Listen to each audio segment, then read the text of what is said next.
Bismillahirrahmanirrahim. Assalamualaikum warahmatullahi wabarakatuh.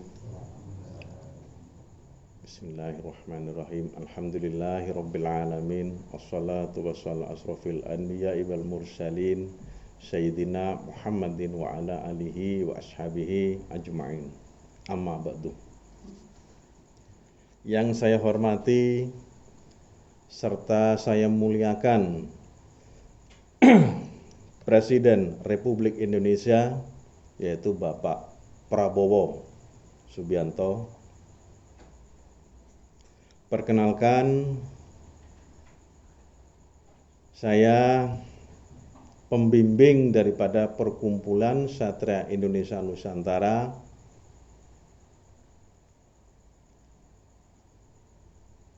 yang mana kami perkumpulan dan menyiapkan diri untuk menjadi wadah rakyat di kemudian hari. Sedikit saya sampaikan sebuah cerita lebih dulu. Saya pribadi sebagai pembimbing atau konseptor daripada Perkumpulan Satria Indonesia Nusantara, ini sedikit bercerita sejarah. Tahun 1999 saya sudah berjalan di dalam negara ini untuk mencari sebuah wadah, yang mana wadah ini saya jadikan sebuah kelompok atau ormas yang mana ormas ini untuk kepentingan negara Republik Indonesia, untuk kepentingan rakyat. Tahun 99 saya berjalan pribadi mencari wadah, kesana kemari cari wadah. Akhirnya tahun 2006 baru ketemu wadah. 2006 ada wadah, ada beberapa orang yang kami rekrut. Waktu itu namanya jamaah, berbentuk jamaah Yasin Merdeka. Jamaah Yasin Merdeka terus berjalan, beberapa pengeterapan ilmu dalam yang saya berikan kepada orang-orang yang sekarang sudah jadi pengurus, dengan sebuah proses untuk menggembleng diri agar nantinya bila sudah berbentuk semacam ini, kedepannya orang-orang ini tidak mudah tertipu, terbelenggu, bahkan tergiur dengan adanya jabatan-jabatan apapun yang ada di Indonesia. Jadi fokus kepada sebuah kelompok ini. Terus berjalan, akhirnya 2010, waktu itu zamannya Bapak SBY. Itu akhirnya dari Kemenkumham diarahkan, hanya berbentuklah Jamaah Yasin Merdeka berubah menjadi Perkumpulan Satria Indonesia Nusantara dan sudah berbadan hukum. Ini sejarah Bapak Prabowo. Nah, setelah itu berjalan, baru setelah penggemblengan semacam itu, barulah saya isi bagaimana menjadi manusia-manusia yang hidup dengan sistem. Bagaimana menjadi manusia-manusia yang berjalan dengan sistem, agar sistem ini bisa menjaga daripada hukum yang ada. Karena hemat saya, sejak pemantauan setelah reformasi, manusia-manusia atau rakyat Indonesia, entah itu tokoh-tokoh terkemuka di Indonesia, khususnya rakyat pada umumnya, itu hidup dalam hukum.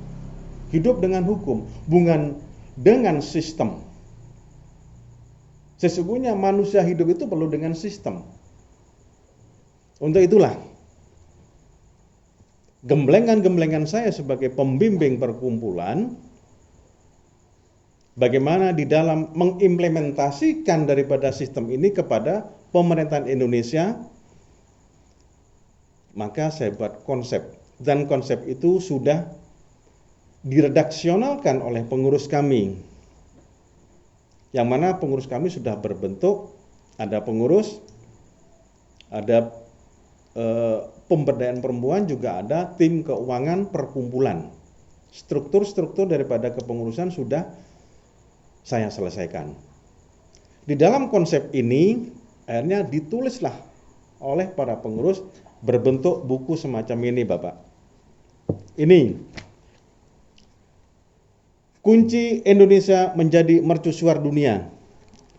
Di sini banyak isinya bagaimana menata negara sesuai dengan Pancasila. Ini versi kami. Dan bagaimana dasar negara Indonesia itu bukan hanya sebagai dasar negara, tapi sebagai sistem hidup. Tertera dalam buku ini. Kalau hemat kami, Pancasila dengan zamannya Bapak Soeharto itu menurut kami itu sebagai pedoman. Nah, pedoman ini perlu sistem. Untuk itulah berbentuklah sistem ini, dan yang mana sistem ini diwujudkan dalam sebuah pemerintahan yang ada dalam buku ini. Mohon maaf, saya tidak bisa menerangkan secara rinci. Nah, konsep atau sistem semacam ini akan terjaga oleh sebuah undang-undang yang telah kami konsep ulang. Di sini ada undang-undang, masih banyak yang masih belum saya atau belum diredaksionalkan oleh pengurus, karena ini merupakan dokumen kami. Kalau masalah buku ini, kunci sukses Indonesia menjadi mercusuar dunia, ini sudah beberapa tokoh sudah memegang dan mempelajari. Ini untuk itulah Bapak Presiden yang saya muliakan, saya hormati, Bapak Prabowo Subianto, dengan dasar-dasar semacam itulah, dengan adanya hukum yang banyak disalahgunakan, karena apa? Mereka semua tidak hidup dalam sistem. Kami tidak akan menyalahkan siapapun yang jadi penjabat, ada yang korupsi dan sebagainya, pungli dan sebagainya. Itu bukan karena kesalahan mereka, tapi kesalahan daripada sistem yang ada di Indonesia ini. Selama sistem tidak dirubah, insya Allah kedepannya Indonesia akan hancur, Pak Presiden. Dijamin itu.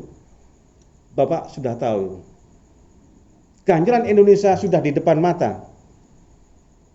Untuk itulah konsep ini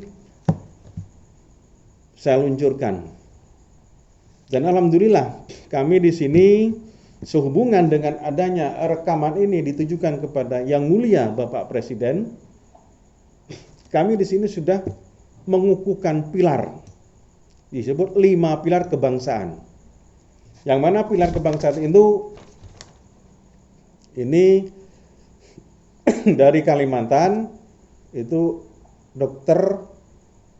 Elisason, kedua Kiai Lutfi dari Jember, Bapak Labia SPD dari Kalimantan, Tengku Aril Taufik dari Medan, Zahendra dari Medan. Ini 5 pilar ini harapan saya sebagai pembimbing perkumpulan, 5 pilar kebangsaan yang telah kami kukuhkan ini ingin menghadap kepada Bapak Presiden. Ini harapan kami. Banyak orang mengatakan pakai tulisan, proposal dan sebagainya. Saya kurang yakin dengan adanya birokrasi yang ada di dalam pemerintahan. Kurang yakin, kurang yakin. Apakah surat-surat ini cepat nyampe kepada meja Presiden? Kami masih belum, kurang yakin, Bapak. Untuk itulah kami berharap dengan adanya video ini, agar pilar-pilar yang telah kami kukuhkan ini bisa bertemu dengan Bapak Prabowo, dan kita bisa musyawarah mufakat di situ. Ini harapan kami. Jadi kami tidak panjang lebar menyampaikan hal-hal semacam ini. Yang jelas harapan kami mudah-mudahan Januari ini bisa ketemu Bapak Presiden, yang mana pilar ini, 5 pilar kebangsaan akan bersama dengan pengurus kami Perkumpulan Satria Indonesia Nusantara untuk menghadap Bapak Presiden. Mudah-mudahan Bapak Presiden sudi kiranya menerima kami, karena mungkin sudah sama-sama tahu betapa terdesaknya keberadaan daripada Indonesia ini. Sedikit saya ceritakan lagi, saya tambahkan. Dengar rumor saya bahwa akan diadakan Petrus, betul apa tidak, tentang masalah begal dan sebagainya. Kalau toh pun itu dilakukan, betul begal tidak ada, tapi begal daripada ekonomi, begal daripada keuangan, itu masih rabun, Bapak. Yang paling bahaya itu adalah begal daripada perekonomian Indonesia. Mana begal-begal ini adalah begal-begal orang luar melalui orang dalam. Ini yang paling berbahaya. Saya rasa Bapak lebih tahu dari kami. Bapak lebih tahu semuanya. Para penjabat lebih tahu.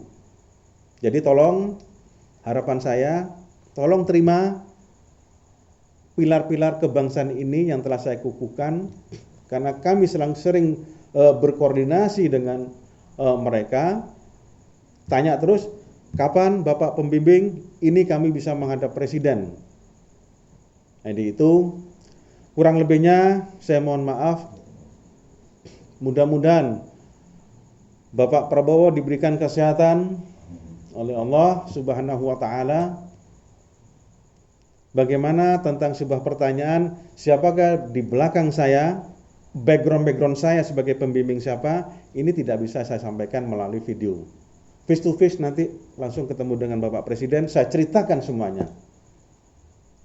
Akhirul kalam, saya akhiri. Assalamualaikum warahmatullahi wabarakatuh.